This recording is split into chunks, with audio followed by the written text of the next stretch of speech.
It was a cold Monday morning in the heart of the city, and the lobby of Weston Enterprises was as busy as ever. Employees hurried in and out, heels clicked and phones rang endlessly.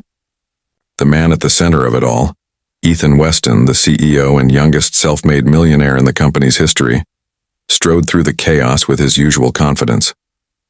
He was known for being strict, perfection-driven, and emotionally distant. His wealth impressed everyone, but his heart seemed untouchable. Ethan had built an empire from nothing, but in doing so, he had built walls even higher around himself. He had no family, no close friends, and no time for anything that didn't fit into a meeting or a contract. He believed emotions were distractions and that attachments only slowed people down. That belief, however, was about to shatter in a way he could never have predicted.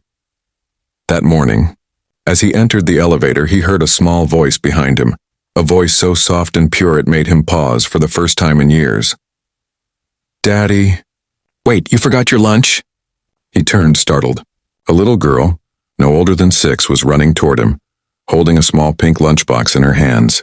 Her pigtails bounced as she ran, and her wide eyes looked up at him with pure innocence. The entire lobby froze. Everyone stared, confused. Ethan blinked, unsure what to say. "I'm not," he began, but before he could finish, the girl hugged his leg tightly. "Mommy said you need to eat or you'll get a tummy ache again," she said with such conviction that even the guards hesitated to step in. He knelt down, trying to find the right words. "Sweetheart, I think you've got the wrong person," he said gently. But the little girl only frowned and looked at him more closely. "No," she whispered. "You're Daddy." Before he could respond, a woman came rushing in through the doors, her apron stained with flour, her face flushed with panic. "Lila!" she called out, breathless. "Oh my God, I'm so sorry." The girl's mother stopped short when she saw Ethan, her eyes widening in shock. "Sir, I'm so sorry. She mistook you for—" Ethan raised a hand, signaling it was fine. "It's all right," he said calmly, though he still felt oddly shaken.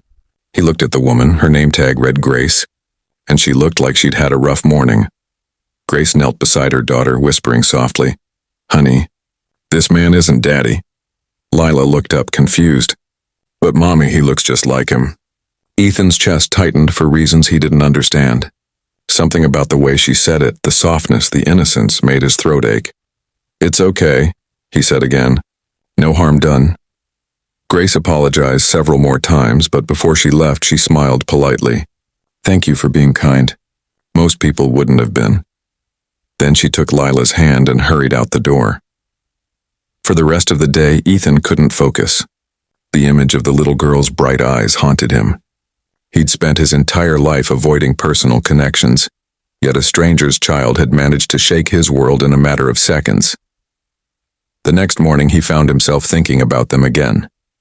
When he walked past the coffee shop near his building, he spotted the same woman and child sitting by the window. Lila was drawing with crayons while Grace handed out cupcakes to customers. The sign outside read Sweet Whispers Bakery, homemade with heart. Without thinking, Ethan walked in. Grace looked up, surprised. "Oh, it's you." He smiled faintly. "Thought I'd try a coffee? Maybe a cupcake too." She laughed nervously. "Well, you came to the right place. Lila, say hello." Lila looked up, her face lighting up. "Hi, Daddy?" She giggled. Grace blushed. "Lila!" Ethan chuckled softly, shaking his head.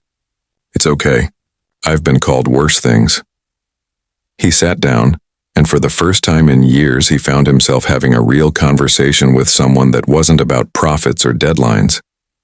Grace told him about her late husband, how he'd died in an accident 2 years ago, leaving her with nothing but debts and a little girl to care for. She'd opened the bakery 6 months ago, struggling to keep it afloat.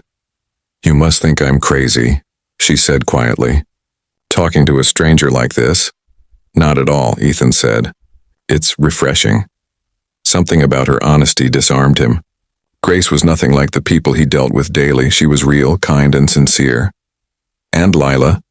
Lila was a burst of sunshine in his otherwise gray world. From that day on, he started visiting the bakery more often.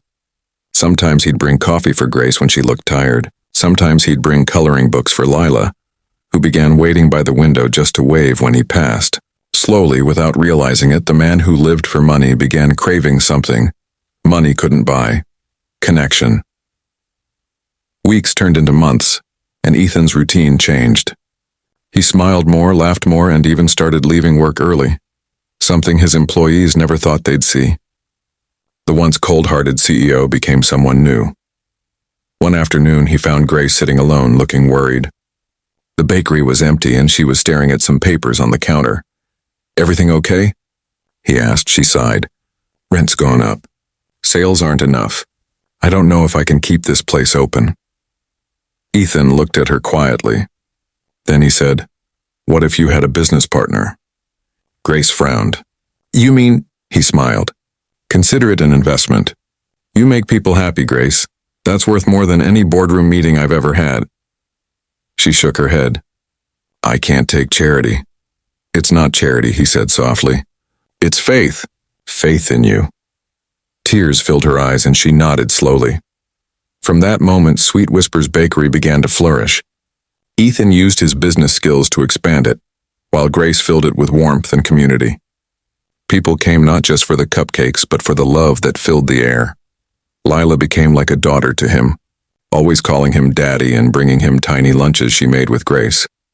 Each time, he'd pretend to forget just so she could proudly hand it to him again. "You forgot your lunch, Daddy," she'd whisper, giggling, and every time it melted his heart. One evening after closing the shop, Grace looked at him and said softly, "You know, Lila still believes you're her dad." He smiled. "Maybe that's not such a bad thing." Grace looked at him, tears glimmering in her eyes. "You've changed our lives, Ethan." He took her hand gently. "No, Grace, you and Lila changed mine." The man who once measured life in dollars and deals now measured it in smiles and shared meals. The CEO millionaire who thought he had everything discovered that true wealth wasn't about what you own, but who you hold close. And every morning after that, as he left for work, he'd hear the same sweet voice call after him, "You forgot your lunch, Daddy," and he'd turn back with a smile, knowing that he finally had something worth coming home to.